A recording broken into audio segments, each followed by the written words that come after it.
Welcome, everyone, to our AEW Revolution predictions panel. You're joined here today with me, Glenn Davidson, along with my good buddy Oscar, the Oofman, over on the other end. Oscar, how's things over in Oofland? Glenn, how's it going on? Oofmania is running wild like always, and everything's good. I'm excited for this weekend, but no booze here. But yeah, everything's looking good. I'm excited for Revolution. So excited to talk with you as always, and we'll talk the usual predictions, what's going on in the world of AEW. They got to answer back because for those of you that saw the Elimination Chamber, I think something big happened at the Chamber. I don't know. Randy Orton returned. There you go. Yeah, so that's taking the news going crazy. So, no, Jade Cargill returned. That's it. Jade Cargill finally made her grand return. So that's taking up all the noise in the world of professional wrestling. No, we know what happened. So that's the attention grabber. So in terms of AEW land, I guess Jade Cargill is a little bit more relevant than the John Cena heel turn, but I digress. I guess so, yeah. But you know, again, like we always talk, the pay-per-views for AEW usually do deliver. So I have no fear Revolution will deliver again. Yeah, Tony Khan was asked that at the presser about the thoughts on John Cena's heel turn, and it's like, well, that's great, but I'm kind of doing this. So right, yeah, it's like, what else is he really going to say to that? So I think what's going to happen is we're going to have a really good show. This is a stacked card from top to bottom, and I think we're all going to be very, very pleased with it. So as of this recording, only one match for the pre-show has been added for 0 hour. That is the Big Boom, AJ, OC, and Mark Briscoe against Johnny TV and MXM. I'm not 100% sure who's going to win this. I just know we're going to hear boom like 9,000 times throughout the match. I think that's probably the only given. But hey, everybody likes the boom, so I guess that's why it's included. That's cool. I think in all reality, it's going to be just a kind of comedy type match, get the crowd pumped for the show. MXM and Johnny TV are very entertaining individuals, and Mark Briscoe, of course, is entertaining as well. OC is OC, and OC is wonderful. And, Big Boom AJ will get his stuff in as well. I think the faces are taking this one. What do you think, Oofman? I'm not gonna lie, Glenn. I forgot Johnny TV was on the roster. when I heard this on Wednesday, they announced the 0 hour match. I'm like, oh, that's right, Johnny TV, Johnny Mundo, Johnny Morrison. Yeah, he is signed. So yeah, like you. And again, we went to Full Gear. I don't know if you saw the 0 hour. Me and my friends, shout out to Joe and Matt. We made it to our seats during Big Boom AJ's match, so the crowd was hot, and then when he got the pin, the place exploded. The three of us were like, the crowd was going nuts for these guys, man. Yeah, I know jack all about the Big Boom AJ Costco guys YouTube channel. I know there's a lot of people who are fans. Obviously, we heard it, but yeah, it did get quite a reaction. I wonder what kind of reaction is going to get over on the other coast. Right, that's the thing. They live in Florida, but they're homegrown in Jersey, so they had the Jersey crowd behind them, and of course the crowd was hot for them at Full Gear. But like you said, now they're on the West Coast. Is the novel again? Are they that popular on TikTok, Instagram, Facebook, whatever the social medias they run on? Are they that popular over there as they are here? But I agree with you. I think the faces will take it. Like you say, Mark Briscoe is a character himself, with Johnny TV and Eminem Collection and all that. But yeah, the faces will probably get the win. Probably Boom AJ will probably get the pin. Yeah, more than likely, probably against Johnny TV, which is probably, or Mansoor. I don't see Mason Madden taking the pin, but either way, the crowd will get pumped for that match, whether they want to or not. Right. So I'm going to go into the main card here in no particular order, starting with Swerve versus Ricochet. What's your thoughts on the evolution of Ricochet's character? Ricochet has been, in my opinion, on fire. This heel, I'm better than you kind of attitude. I see all the WWE stands and White Knights. He's nothing. He's worthless. It's like, well, no, he just needed a shot. And I get it, creative, blah, blah, blah.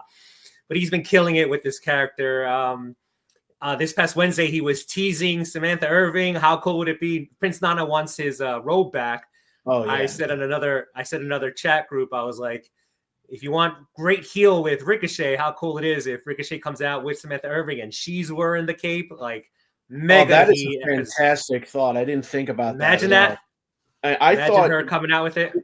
if they would just bring her in just to show her in the crowd for one match, the Twitter X would just completely explode. But doing that, I think it would just straight up supernova. Because I agree, maybe he does need a manager, not necessarily a mouthpiece, but to get more heat. Because again, I think he's getting great heat, but to add a little more spice to it, if not only does she join him, but she comes out with the robe, but it's going to be a great match. Swerve is freaking awesome. I don't know what they're going with this tease with him and Prince Nana. Like, is there a Splitsville coming up? I don't know. So I've read other people's predictions. I don't see or predict Nana turning on Swerve on Sunday, but I don't want to. This is wrestling, never say never, but I'm going to go with I don't think so. I think it's still going to be a great match. It's a tough one. I'm not going to lie. They're both great competitors. I think the match is going to be awesome. I'm going to say already front runner for match of the night. I think Ricochet needs it more than Swerve. Swerve is on fire. I think he'll be in the title picture after this feud, but I'm going to actually go with Ricochet. Okay. They're building this heat with him. This healed character is doing great. I'm going to choose as much. Again, it's a toss-up. I'll be happy with either or, but if you want to know my prediction, I'm going to go Ricochet wins. And maybe the bonus, instead of Nana turning on Swerve, maybe we see Mrs. Irving come out. So, or like you said, she's in the crowd and she maybe jumps the barrier. But I think it would be much more volcanic heat if she came out with the robe and stuff. So now I definitely, whatever capacity she's there, I want to see her wearing the robe. I mean, that does kind of point to why he didn't have the robe on Dynamite this week. That caught my attention. Like, oh, he doesn't have the robe, and then. Oh, Samantha. They mentioned, I think Swerve. Somebody mentioned Samantha. Mentioned it right at the end about his. There you go. So right there, my head went. For fiance, but yeah. So right there, it went. Oh, no robe, Samantha. So. That would. We won't talk about that because if I do, I'll talk about it all night. Well, I do like just how annoying Ricochet's become.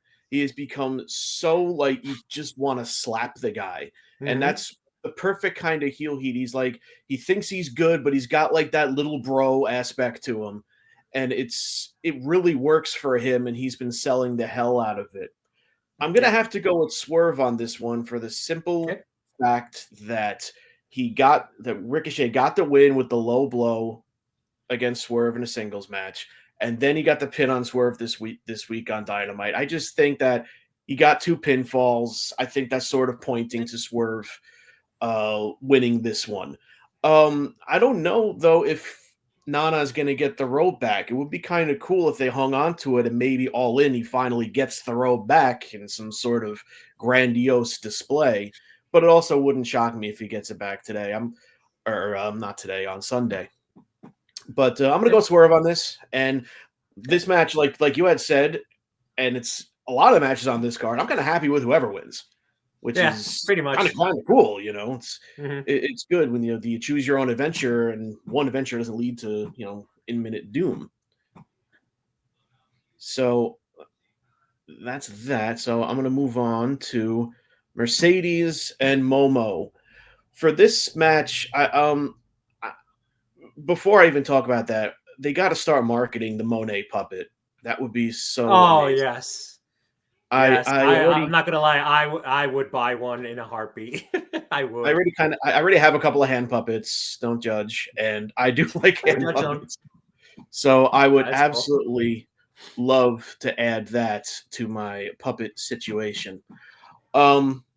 Anyway, back to this match here. Momo got the title shot from the 4-way match at Wrestle Dynasty earlier this year, I believe. And I'm not, my own ignorance. Most of what I know about Momo is what I've seen on social media, which is kind of highlights here or there. I think she's a very great competitor. I feel like Monet is going to retain.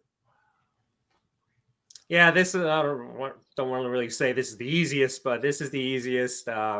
What does Momo gain winning the TBS title? Nothing. Yeah. I know, I'm not gonna lie, I know nothing of her. I know she's from Stardom. Cool. Yes. People are complaining, why did she have the title shot? Again, I'm sure there's a partnership between AEW and Stardom. So there you go. Stardom's cashing in their Pretty deal easy on that. explanation, Yeah. Pretty much, yeah. But from what I've seen, I checked around on YouTube, saw some of her Momo's matches online, and she's good. So I'm sure Mercedes will give her a good match. They'll both do a good match. But yeah, Mercedes is definitely retaining. Yeah, I feel like this is kind of like you said, easier to predict, but at the same time, it's going to be a really good encounter. Yeah. Mercedes seems to match up with the Joshi wrestlers quite well. And I think we're going to see another example of that with this one. Yeah, and unfortunately for Mercedes and Momo, the other women's match we're going to talk about has been a barn burner that everyone's going to be wanting to see that versus this one. So sorry to Mercedes and Momo, but you'll still, like you said, it'll still be a good match, but I'll be sitting and waiting for the other one we're going to talk about. Oh, yeah, which we will talk about in a little bit. So we're going to come up to next the Hurt Syndicate versus the Outrunners. I kind of liked that during the match to determine the next opponents between the Outrunners and the Murder Machines, that the Hurt Syndicate showed up just enough to distract the Murder Machines. So the Outrunners, who the Hurt Syndicate sort of looks at as the easier opponents, win. I think they're going to show that they're a capable tag team. And they are. The Outrunners are great. They're a throwback. I mean, it's like FTR like walks around like they're a team from the past, and the Outrunners actually are a team from the past. So they got that dynamic. What they do with their videos, vignettes is gold. The moves they do in the ring, it's a complete throwback to old school.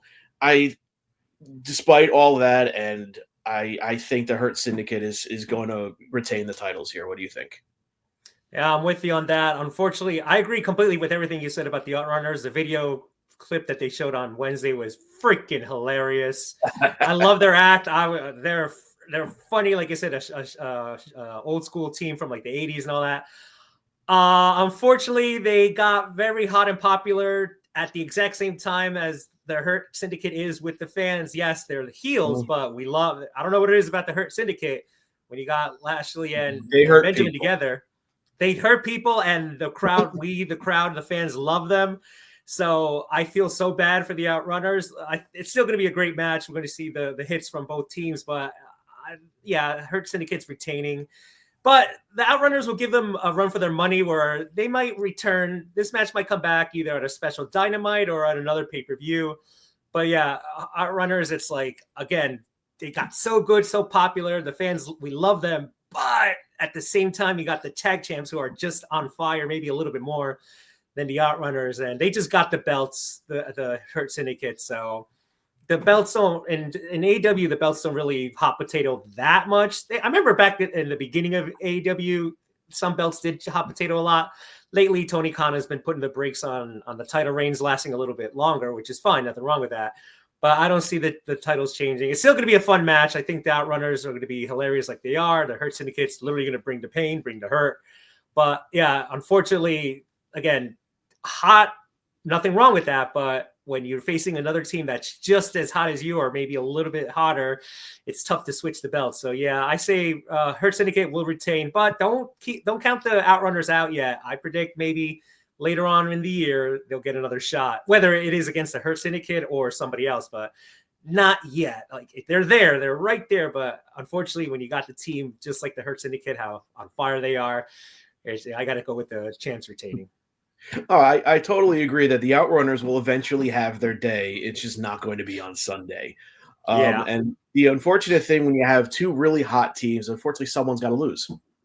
Right. And had the roles reversed, where it was the Outrunners on fire against Private Party, there make the switch, and then here in Revolution, maybe all right, the Hurt Syndicate debuted like they did on fire, then you can make the switch. I would understand that, but these two teams are neck and neck in popularity, but with the Hurt Syndicate a hair ahead, and they are the champs. But the main factor is they just got the belts a little too recent to just switch it. So I hate the hot potatoing of titles. I'm not gonna lie. I think there will be way too much fan backlash, and honestly, I don't think the Hurt Syndicate story would progress very well if there are a Yeah. group of people that are big and hurt people, and they already lost their titles. Right. So, Right. I think it's definitely retaining. So let's go on to another match. See, this is what I'm talking about, where we have matches here where I'm gonna be happy with whoever wins. So it's Right. gonna be like Christmas, my birthday, and Halloween all rolled into one All on in one. Sunday. Oh, this match, Okada, Brody King. What are your thoughts on this? I'm having a little bit of trouble with this one. What do you think? I love Brody King. I love the character he rolls. It's going to be a great match. You got this. You got the technicality speed of Okada. You got the bruteness of Brody King. But this affects another match we're going to talk about later on. I believe Okada is going to retain because of another match we're going to talk about. But again, it's going to be a great match. Okada's not the Okada from New Japan, but that's fine.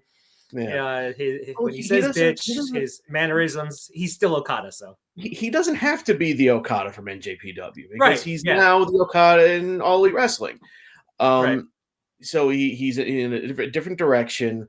I like what he's doing with the heel character. It's just like pompous enough where he's Mm-hmm. like, well, I don't have to be the Okada from there because I already kind of made my money and here I am in AEW. So I'm just gonna kind of just walk around and call everybody bitch because I feel like it.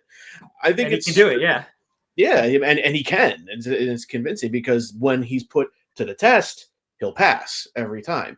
And I think that of all the people that he has faced, I mean, Brody King has had a pretty good showing in both Continental Classic tournaments. So if he was to drop it to a non-Kenny Omega wrestler, um, Brody King would be it. But I have a I agree. feeling that because of Kenny Omega, which is probably what you are alluding to, Okada's not going to drop it yet. So that's probably Yeah, why he's going to keep it. And if that aspect wasn't there, he'd probably keep it anyway. probably, yeah. So on to the next one. Here's another match that I'm having trouble figuring out. Mm. Osprey Fletcher. One thing I do know, Fletcher really has to keep this King gimmick thing going. The entrance is really, really freaking cool. It is, yeah. Inside a steel cage. I would like I would like to see Fletcher take this one. I think because does Osprey need the win? I think Osprey's still going to be Osprey, and Fletcher will still be. He's still kind of coming up in prominence, and a win here should put him in title contention. Whereas Osprey, I think no matter what happens, he's always going to be in title contention. Either way, I think this match is going to be very brutal. It's going to be very physical. It's going to be a very fun match. Whoever goes on before them, they're going to fight to try to get match of the night from them. But I think it's like, a 51-49. I'm going to go with Fletcher on this. What do you think? Yeah, I agree. Will is just, you want to talk about, I don't know what's after volcanically hot. He's whatever, the next grade up from that. Level, bruv. Exactly, basically, yeah. So like you said, I think he'll be okay.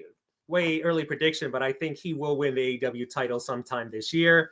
Don't know when. I just feel 2025 is it. After last year, it's like, all right, Will's not in the title contention, but like you said, no matter what Will does, he's always going to be in the hunt, or he's going to be in the area to become champion, which again, like I said, it'll be this year. Kyle, on the other hand, I love what they're doing with his character. He's progressed in the last couple of years of like Kyle was just Kyle Fletcher, woohoo, but this heel turn, cutting his hair, and now this King gimmick, it's working. So I say keep the fire, keep the momentum on his side. Will always have momentum, like you just said. He's Will freaking Ospreay, so he will forever have that fire with him. So I think Will would be fine taking a loss here. I think if Will should take the loss because it'll hurt, I think, Kyle more than anything if he takes a loss. So if Will gets the win, it's another notch on his belt. This character that he's doing will just continue to progress. As far as the match, even though Swerve and Ricochet could be match of the night, I think it'll come a hair behind this guy. I just hope neither of them do anything that stupid. I'm just predicting one of those guys are going to want to climb the top of the ladder and do some crazy fall from it. But then hopefully they remember Copeland when he got injured. He busted his leg or foot going through a table. And I forgot who it was in Survivor Series last year. Not Solo Sakura. Someone else. The moral of the story is if you jump from the top of the cage, it's not going to land pretty. So I hope neither do. But it is Kyle. One of them, I think, will, no pun intended, will jump from the top and do some crazy moonsault, somersault, whatever. We say that, but in some way he's going to pull him at 15 feet from the top and land directly on his neck. Yeah, so one of them, if you would tell me which guy's going to do the crazy stunt move, I'm thinking will do it. Not so much Kyle, but like I said, either or could do it. But the needle is pointing more to Will. But I'm gonna say it's gonna be a fun match. I say put this in the middle, so you get the climax right in the middle, then calm your way to the end. Start easy with whatever match, get this in the middle, and then end with, I'm sure the title match the world title match will end it. So yeah, I'm with you. Kyle takes it. I think he needs it more than Will. Will's gonna be fine, like you said. He's always gonna be in contention. But Kyle, with this character that it's building momentum, keep the momentum train on him. Absolutely. So we're gonna go to this next match, where this feud has been the best thing for both of these guys, because Hangman needs the redemption arc. And MJF needs to do something other than just making fun of the town he's in or someone's mother or some shit like that. We've seen a whole lot of new levels to MJM's promo giving capability and the stuff he's talking about. It's certainly matured. It's deeper talk. It's deeper conversation. Whereas we're seeing Hangman, he's acknowledging he's doing bad things, but there was a reason, there was an air of truth to it in his mind. So I think that's why the fans are still siding with him. And the funny thing is, MJF, as insecure as he is still trying to win the fans over by trying to set Hangman on fire. And there's a lot of arson going on in AEW stories. So and connected to Hangman of all people. So yeah, Hangman is someone who killed people back in the day. So there we go. We got a lot of murder going on in here. It's like AEW stands for Attempted Execution Wrestling. But at any rate, with fire. With fire in this case. This one, I feel like it's going to go to MJF. They're going to do something kind of shady to show that he's still the same old MJF, despite the fact he's trying to win over, or maybe not win over fans, but try to justify himself by pointing out the hypocrisy in the fans cheering a bad guy like Hangman. Mm-hmm. And setting someone's house ablaze, to me, requires a very long redemption arc, or at least longer than this feud has been going on. So I think MJF is going to take it with hopefully the promise of a rematch in the future. What do you think? Yeah, I agree. I'm picking MJF on this. So there's something about Hangman losing feuds or matches and then just seeing him go crazy. It works. It's like they're calling him unhinged and all that. And I think he's just killing it. Like, so add another one, have him lose. Hopefully, we're talking about MJF here, so he may be sneaky. He'll do something to get the win that he probably didn't deserve, and just let Hangman go bonkers. I don't know if he'll attack MJF afterwards or he attacks the officials, the lame security that show up everywhere, whatever. I just think like when Hangman just loses it, it's like, you got my attention. Like, oh, what's he going to do now? Now, is he going to go to MJF's house and set it on fire? Is he going to, I don't know, burn his car? Like, it's just, I get so curious when Hangman loses. It's like, all right, what's he going to do now? Like, obviously, yes, burning a house. Like, can that be top? Oh, I think it can. But again, that's when creative comes in. So this Hangman after losses, I love the character. And yeah, like you said, I think MJF just needs this a little bit more than Hangman. And again, both characters are great. The match is going to be another good one. But there's something about a Hangman character after a loss that really gets my attention. So yeah, I'm going to go with MJF as well. Yeah, Hangman's pretty good at making a loss on his record still kind of win for his character. In the sense that he still has directions he can go, and that's a really good aspect of him that you don't see with too many other wrestlers. So Yeah, MJF is going to grab this one. Hopefully, Hangman's not going to set ablaze one of MJF's many houses. Yeah. Well, we used to. One thing with that is when we see a heel lose, they'll do the temper tantrum. I think of Christian in WWF. I think of Jericho when he was a heel. He would kick the bottom rope, or even in WCW, you see the temper tantrum, the baby cry. But Hangman, though, when he loses, he just goes insane. But like I said, attention grabbing insane. Not he Yeah. doesn't pout. He doesn't kick the ropes. You go like, oh, this guy's gonna blow a gasket, and he does. So I think that's the difference and the awesomeness of the character. Hopefully, he has say on the character as much as creative does as well. But if this is all on Hangman, then bravo to him. Good stuff. So the next one, Konosuke Takeshita against Kenny Omega, and what we said earlier with our predictions.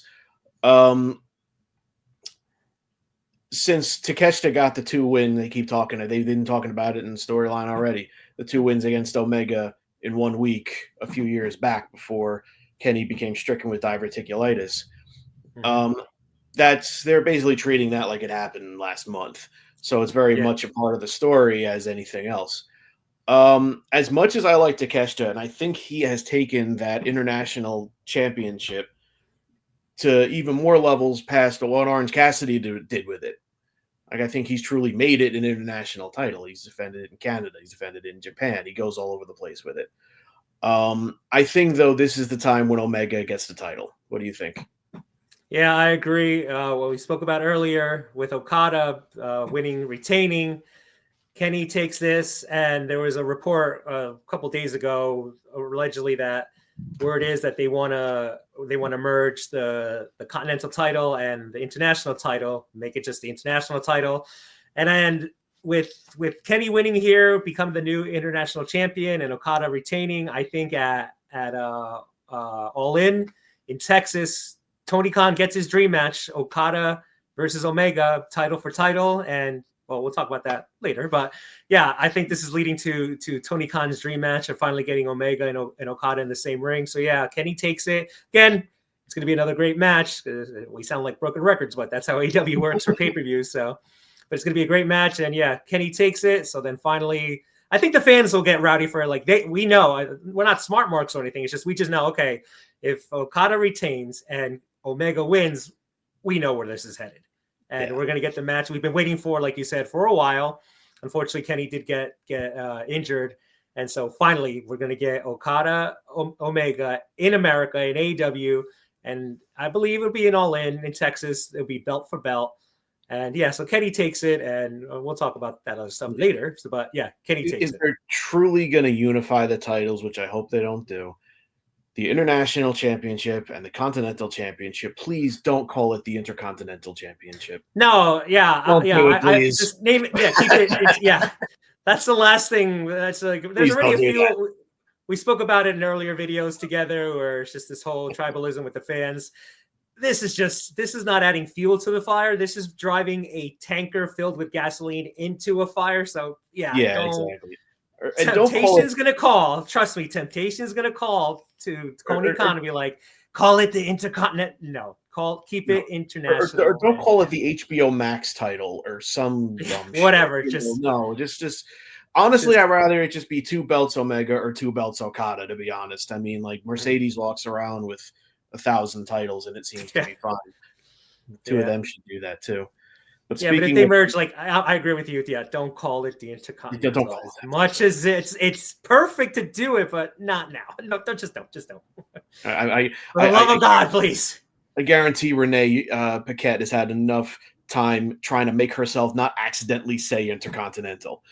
I'm sure. Yeah, she's probably kicking. We can't see it. She's probably kicking her foot or something, or stepping on her foot not to say it. Yeah. Well, speaking of Renee, Mercedes, and the other women, brings us to this match. Oh, yes. Probably the one match that I might personally be looking the most forward to. And I believe I might have said at the last predictions we did that Tony would win and they would have their rubber match. And it looks like they're having it now, not at all in like I thought they would. But now they have this Hollywood ending situation with this one. I have like 2 thoughts with this match, and I don't know how either of them really work. I don't see Tony losing it again. I don't see her holding the title for only like 3 or 4 weeks. That doesn't seem like a great idea. At the same time, Hollywood ending makes me wonder, is this going to end in some kind of a double count out situation? Or some kind of way where neither of them win and the title is vacated or some shit like that? Because if you saw the promo they did on Dynamite, there's a desperation between the two of them and how they're going to leave it all in the ring and they're both going to get their ending. Well, is it going to be like a Thelma and Louise ending where they get in the car and drive off the cliff? I'm wondering that sort of. I mean, there's a lot of film references in this whole feud, so right. I'm wondering if there's going to be some sort of situation where somehow neither of them win and the title is vacated. I don't know. That is like a far off. That's like, choose between A and B, and I picked J. But keeping with this and what I said before, I don't see Mariah taking it back. What do you think? Yeah, it's basically a no holds barred match, I think, from what I understood during that promo between them. There's no countouts, no false count anywhere. False counts anywhere. So hopefully, again, we know these ladies can go. So yeah, I agree with you. This is the match I'm looking forward to. Like we've spoken ad nauseum, I adore both of them.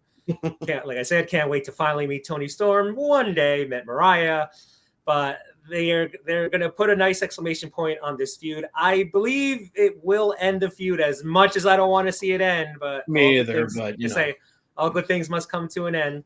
As far as the Hollywood ending, when I think Hollywood ending, I just think like happy, squishy feeling. I'm trying to think of like when people have used the term Hollywood ending, am I like depressed or sad? Or is it a cliffhanger? No, because this is going to be match number 3. I too, just like you, I'm shocked they're doing it now. I thought they would wait till All In. It's the bigger show in a stadium. All right, to go into Crypto Arena. It's big. It's LA. Well, that's the thing. It's LA. So, okay. And I don't know if you saw Mariah attack Tony at the premiere of I did, yeah. Again, it was amusing. These women, whoever, like I said, is it RJ City? Is it the ladies? Is it Tony? Whoever is writing this. A lot of input, and I'm sure Tony and the ladies themselves are putting in a lot of their input as well. Whoever's doing it, they have. This has been the storyline of AEW. It's no one's even close. If someone says Death Riders, I will walk up and smack them in the face. So this has been it. Both ladies, yeah. So both ladies, the characters have been awesome. The interview with Renee was great, and it was cool. She's like, Renee, how he ended. I pray no one gets her, and they said at the same time, pray for her. And I just sat here. You posted on the group page. That's how I saw it. And I was like, this literally. Everybody likes to throw the word cinema around. This is literally cinema, in my opinion. The whole feud is based on cinema. There you go. So you can't get more cinema than that. On that note, I thought the match would be a cinematic match, but it's a legit match. We don't know that. I mean, it very well could be. True. They could go like into the back. Yeah, they could go they could start in the ring, go around the ringside into the crowd, make their way behind the curtain, and then it's like a movie. Who knows? I hope they get crazy creative with this. But when I think Hollywood ending, I think that squishy feeling again. So, and just like you said, Tony just got the belt. And if they would switch it to Mariah again, then I think the feud would continue because Tony wouldn't be able to handle it. And again, she's like, you came from me and all that. So the exclamation point goes with Toni Storm. I just think she retains. But on the flip side, I also agree with you that maybe it ends where the match ends in a draw or some funky ending where, like you said, maybe the belt does get suspended by no one wins it, or I don't know. Again, Hollywood ending. What does that mean? That can mean anything too. So because it's like, I think it's time for both of them to move on. Will Mercedes now go after the women's title? If Tony's not the women's champion, will she go after the TBS title or Mariah? So there's so many avenues that this can go, but I'm going to go with Toni Storm actually retaining, let her go against somebody else, let Mariah maybe Mariah goes after Mercedes, who knows? Maybe Mariah officially turns back face, but again, faces somebody else, who knows? But I'm going to go with But like you said, I can go with either or. However, Either it way, ends. I'll be happy. So it's yeah. I'm probably gonna cry. I'll have my tissues or blanket ready because when the bell rings and it's over, it's like, oh, it's over. But again, if both ladies will give us a good match, and if both of them are as we're seeing with the proof that they're controlling their characters, chef's kiss. I think both will be okay, regardless who wins or loses. But I'm gonna go with Mariah. Mariah, unfortunately, loses. Tony retains, but it's gonna be a good match, and I'm gonna bank and hope they do some cinematic thing because it's asking for it. You're in LA. Look who's in the match. Do something cinematic. And like you said, even if it is that cliffhanger ending where they jump off a cliff, I don't know, I'm just talking out loud here, like Thelma and Louise or something like that. Or they mock Wayne's World where like the match ends and then there's Tony going like, no, I don't like it like this. Let's do another one. Be creative is what I'm trying to say. Yeah, just the match is going on again. Like they've been doing it so far with this Tony Storm character. Why stop now? But now that you're again, I'm just looking at it. They're in Hollywood. Let's see some Hollywood in this. So, but again, I'll be happy either or. To tell you the truth, I'll be sitting there with my embarrassing amount of Tony Storm merch around me. Yeah, I'll be standing there. I'll just be sitting here on the edge, just like waiting to see. All right, how are we going to end this? As much as I don't want to see it end, it's going to have to. It is great though that regardless of what happens, just how excited we can get about this match because they've done such a damn good job with everything. If they only like were crazy creative with the Tony Storm character than the Mariah one, then we all be like, all right, Tony Storm this, Tony Storm that. But since, like you said, since Mariah turned all those months ago, it's not like, all right, they just focused on Mariah. No, Tony went away. She just kept going with this character. She returned as Rocker Tony. They just kept hitting home runs, I think, with both of them. Pushing themselves, kind of like what MJF and Hangman are doing with themselves now. They're pushing themselves to get to a better level and make the storyline overall that much better. After this pay-per-view, I don't want to hear anybody say that AEW doesn't tell stories because this whole that drove me up the wall. When WWE fans are like, "Oh, where are the stories?" It's like clearly you're not watching because Tony Storm and Mariah are killing it right now. They are. They've been the best for a while, and again, all good things must come to an end, which is sad, but kudos to I hope the crowd, I'll be giving a standing ovation in my house. I don't care. When the match is over, however it ends, I'll stand up and applaud and probably a couple tears here and there, but it's going to be a great match no matter what. But speaking of top to bottom, and we're at the top of the card now, which is what I think the main event's going to be. My favorite wrestler from the 2010s versus my favorite wrestler from the 2000s. A lot of people have been very sour with the Death Riders storyline. I mean, for me, since I mean, you're not the only one. For me, since I like both the guys that much, it's kind of hard to knock me off the pedestal for that one. Yeah. Is that you or me? That's me. Okay. Live production. We're live, baby. We are live. We are live. No edits, nothing. No bullshit here. Wrestling all day, all night. We do all this shit live. Anyway, so you can't really knock me off the pedestal for this match because I really like both of these guys. And there's a couple of directions this all could go. A lot of people are thinking that if Cope wins, is Christian Cage going to cash in his contract thingamabob, whatever? Is Mox going to retain? And is when Darby decides to get back from Mount Everest, are they going to go with that? If he survives, yeah. And I don't say it nastily towards Darby. It's just I don't either. I just wonder if Tony Khan is going to pivot from that, because if you have one of your most popular competitors going to Everest, one might want to pivot. But again, it's his company, not mine.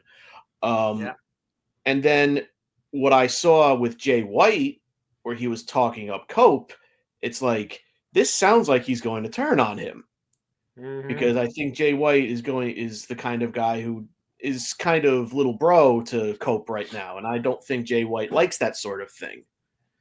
Yeah. So is that how Mox keeps the belt? That Jay White interferes somehow and Cope doesn't win it? And then if Cope wins, does Christian Cage cash in? I think no matter what, Cope ain't leaving with the title, even if he wins the match because of that contract. Um, but again, just like with the Osprey match, it's a 51-49 thing, and I'm gonna side with Mox on this. I just don't think that Tony Khan is gonna pivot that hard. That's just what I think. What about you? Yeah, I'm gonna run something by you, but my not that part yet. It's just I think with this storyline, the way it's just been progressed with the Death Riders, it's come to a point where it's like, if Mox does lose the belt to whoever, thank you. I think again, I love Mox. I don't know if I love Mox as much as you do, but I'm a huge fan of his. I got his original AEW theme song on my playlist. It's a great driving song. But it's come to a point. And again, you don't got to prove your fandom to me. I get it. Awesome. Okay. Yeah. You know. So the thing is, unfortunately, the train leading there, it's just it's come to a point where it's like, I'm sorry, I don't care how he loses it. Just it could be. I heard this in another chat. Like, Boom Boom AJ could go in and pin Mox, and I think the crowd will explode. Like, yes, the title's off of Max. I don't think it's going to happen. Just saying, it's come to that point where just get the title off them. On that note, I'm going to run it by you. I heard someone mention it. So just like you, Edge, Cope pins Moxley. But again, I don't know if people remember this, but when Christian tried to cash in, allegedly his contract, you have to sign the contract that he's carrying. The whole thing, with the whole thing with the pen last time. So I heard this in another chat, and I'll run it by you, where they predicted that Copeland beats Moxley. I mean, you have your outside shenanigans. FTR comes in to beat up the other Death Riders and all that jazz. So you make it a fair fight. Somehow Cope does pin Moxley, but since it's going to be a brutal match, they're going to be all like laying on the floor on the mat dead and all that. Enter Christian, and to add to what you're saying, and I agree with you, Jay White on Wednesday, it was like a wink, wink, nudge, nudge, like, hey, Cope, I'll be there for you. It's like, will you? Will you? I know you'll be there, but will you be there for him or against him? So this person said Jay White is there to help counteract the Death Riders along with FTR. They'll come in later. Cope wins, but like I said, they're both going to be so spent from the match. Here comes Christian. Christian and Jay White have had issues in the past.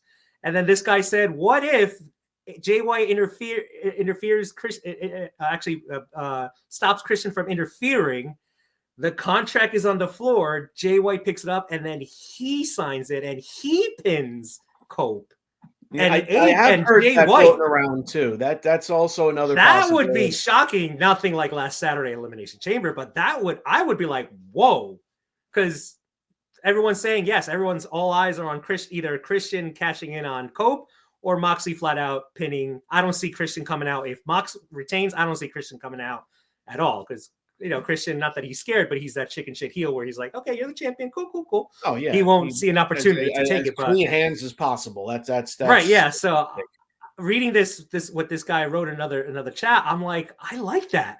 Because really, but then again, like you said, on Wednesday, it was just a little too obvious that he may turn heel. But what does that mean? Does he, like you said, does he help Mox retain? Or I like this theory that this other fan came up with.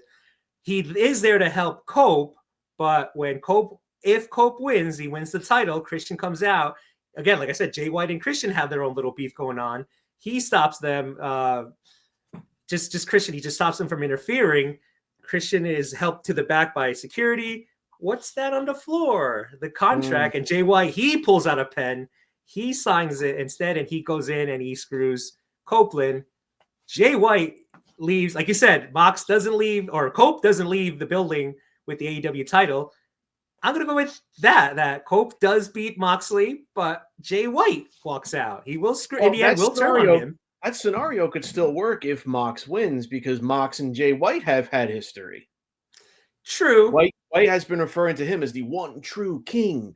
So even if Mox wins and Christian tries to come out to cash in his contract thing, and then somehow Jay White and Cope interfere with that, and then Jay White picks up and pins Mox.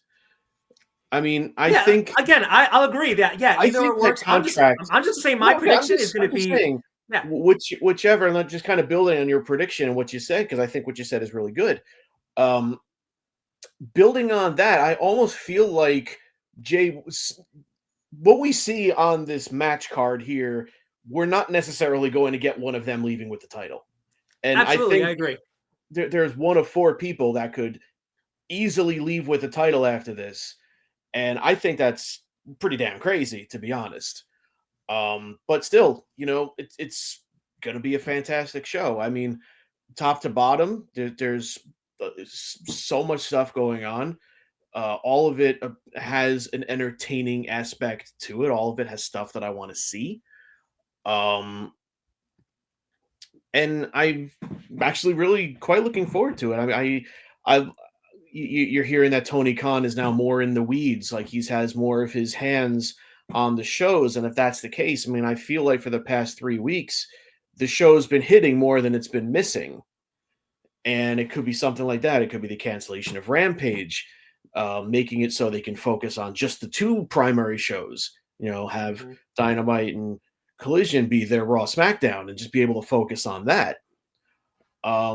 All in all, I think they've been rolling a lot lately, and it's been a lot more fun to watch, I think, since 2025 began, really. What do you think about that sort of thing?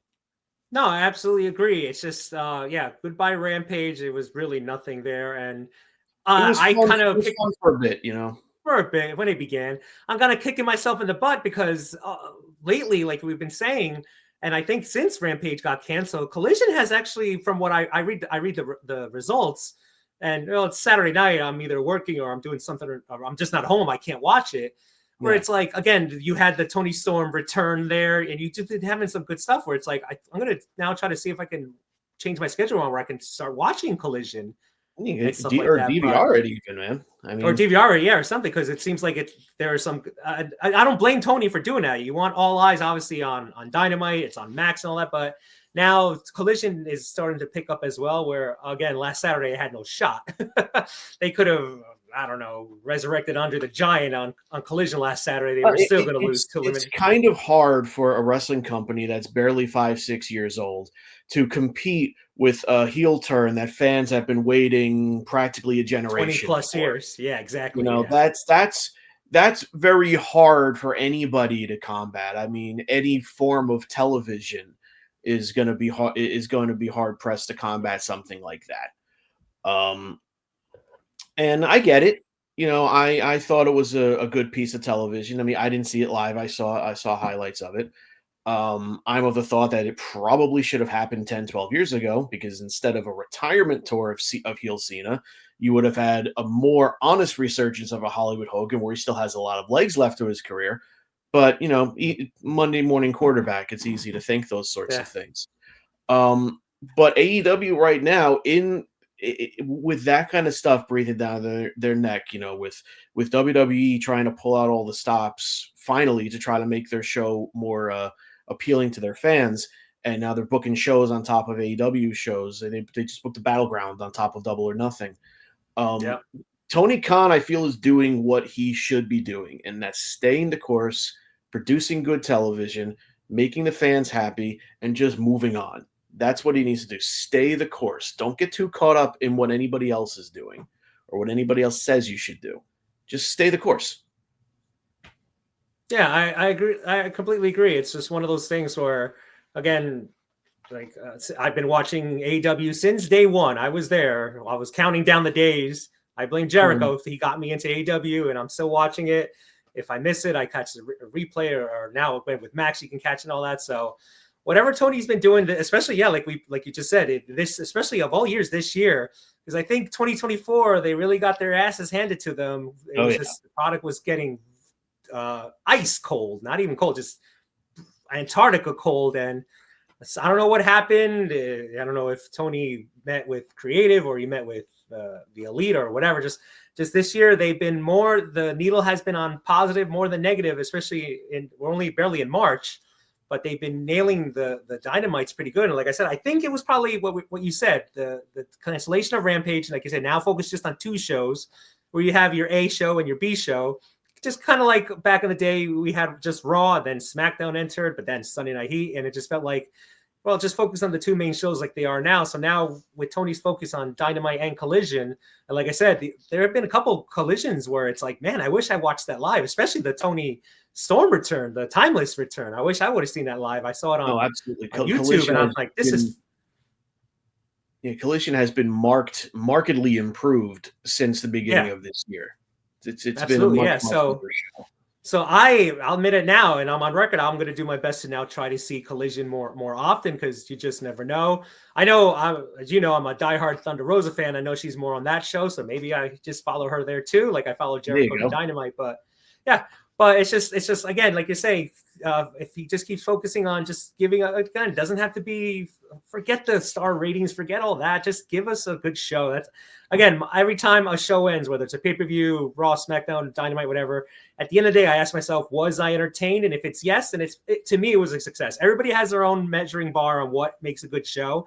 To me, was I entertained? And as much as I don't watch WWE that much, but when I do, it's like, was I entertained? And if it's yes, then it's a thumbs up for me. It's not 5 stars. It's just a good job, guys. You entertained me. That's the whole thing of what professional wrestling is in my eyes. It's to distract you. I hate it when they kind of do real life storylines, but it's there to entertain us, to distract us from the world. If you're having a bad day, like if I had a rough day, let me put on a Bret Hart match. I know that'll make me smile for many reasons. Or I'll watch. Bret Hart is going to make everybody smile. Exactly, of course. Even when he's insulting America, I don't care. It's like, yeah, Canada. Yeah, I mean, that's the whole thing. That is way more timely now than ever. But that's all another exactly. So that's the whole thing. As long as Dynamite ends, Collision ends, and especially the pay-per-views, if I'm sitting there going like, was I entertained? And I can say like, yeah, I was. Boom, they did a great job. Again, everybody has what they want to see in wrestling: more flippy moves, more storyline, more women, more luchador. Everybody has your own. There's so much talk anymore about, 5-star matches and what this one's opinion is, and what Meltzer says, or what Cornette says, or what Bully Ray says. At the end of the day, fans got to look and see, is this something that I like? I don't need to watch something and then run it by someone else to see if I actually like it or not. Right. That doesn't make any sense to me. When I think wrestling is at its best is when you have a good marriage of match quality and storytelling. All right. Mm-hmm. You got the AEW does the match quality. WWE does the storytelling. All right. Yep. They're the opposite ends of the pole. When they start to converge, when WWE starts to put in a couple of good matches, think Gunther Sammy over WrestleMania, that kind of stuff. Even the multi-man ladder match, which I thought was multi-tag team ladder match, which I really liked. Match, yeah. And then with AEW, with the high quality matches, now Tony Storm with the MJF story, Ricochet and Swerve story, all of that stuff, that is when everything is firing on all cylinders. That's when it's cooking. That's when everything is good. Because I have a lot of friends rather who prefer the storyline. A lot of fans who prefer the action. There's got to be a marriage. There has to be something. I understand AEW is going to favor one more than the other, but make it like a 60-40 or a 65-35. There's got to be, because look at the card. Look at how happy we are for a lot of these matches. There is all story in these matches here, and it's going to be fantastic when we actually get to see all the storylines come to pass. Right. I think that is when wrestling is at its best. Absolutely. Yeah. And unfortunately, if people don't know the storylines and it's like, well, I can't get into it. Well, have you been watching the product? No, I don't watch Dynamite. Can't help you. Like, it's like, let's just say some random person story in the ring too. You gotta open your eyes to that. If someone is a wrestling fan has never watched AEW, and then they finally tune into Revolution, and it's like, oh, okay, there's these two women, Mariah May and Toni Storm, wrestling, and they see the crowd go crazy, and I'm sure the fans that have been following that storyline are putting it on posts on social media like, wow, what a finale, blah blah. It makes perfect sense. You don't get it because it makes sense. You haven't been following it. But trust us when we say AEW does have their good storylines. Just because you don't watch it, sorry, you can't get into it. But that's how, like we're saying right now, when when they just, again, give it their best, and you just never know what's going to happen. It's kind of like, I think JR said it many years ago. You're not going to know if the angle is going to work good or not until you let it go. So like when the beginning with this whole timeless Toni Storm, I was confused. Like, what is she like? I didn't get it. It wasn't until she did that vignette where she was in her house or something like that, and she's just walking around. I'm sitting there watching it, paying attention to what she's saying, how she's acting, her mannerisms. It ended. It went to the next match. I sat here in my house going like, I don't know what that was, but that was epic. And I wanted more. They got me because I'm like, what did I just see? It's almost like, in a weird way, the Firefly Funhouse from Mania 36 with Cena and Bray. I sat there going like, I don't know what I just saw, but that was pretty awesome. I think that's what we're talking about when they get you like that. In that case, that storyline ended there. But in like Toni Storm and Mariah May, the story has just been so good. The wrestling has been good as well. It's no Bret Hart, Shawn Michaels, but it's been good as well. Like you're saying, when you have that marriage, when they meet together, I think that's what we're talking about right now. I think is greatness. But most importantly, when I ask myself, was I entertained? And I can say yes. I've said no before. Where it's like, I can't even, off the top of my head, I can't even think of one. But it's like, all right, I just saw that match. Was I entertained? No, not really. But again, different strokes for different folks, and that's my feeling for that match. But I look at the overall pay-per-view picture, the show picture. But if I can honestly say, like, was I entertained? Did they at least keep my attention? Because if there's some times where some matches, it's like, I don't know what's going on, so I'll go get something to eat. I'll get a snack or something. It's like, not interested. But this whole card, I'm interested in just about almost every match. It's going to be hard to go to the bathroom in one of these. Maybe. Yeah, I can't pick out a bathroom break match here at all. Yeah, maybe during the night I crank up the volume on my TV right here. I run to the bathroom. I keep the door open just to hear the commentary and then run back. Invest in Depends. There's that too, yeah. Or my backyard door is right there, so I don't know. Maybe run out there. I don't know, but like we're saying, like we're saying here, when they get your attention and they keep it, I can't think of nothing more but that being a positive thing, and it'll make you get the pay-per-views. It'll make you tune into the shows, and like we're talking about this past Saturday. All right, I don't really watch Raws or SmackDowns anymore, but maybe I will, because all right, you got my attention. Where are they going to go with this? Yeah, we have seen us here all year, but all right, they brought the boom. Sorry, AJ, they brought the boom on Saturday. I might tune in, or I might watch the clips on YouTube just to keep in track with that. Come WrestleMania, like, all right, here we go. Will the story conclude? Will it continue? But when a company does a good job and hooks you like that, I can't think of that as being anything but a positive. Yeah. And I really think Revolution is going to be a very big hook. And I appreciate you giving your predictions today, Oofman. It's always a pleasure to talk with you. No problem, man. Talk some wrestling with you, my friend. And thank you all for watching our AEW Revolution prediction show, Wrestling All Day, All Night. Glenn Davidson here. Don't forget to like, subscribe, follow, click, do all that happy stuff. Keep up with everything that's going on with the group, going on with the site, and we will catch you next time.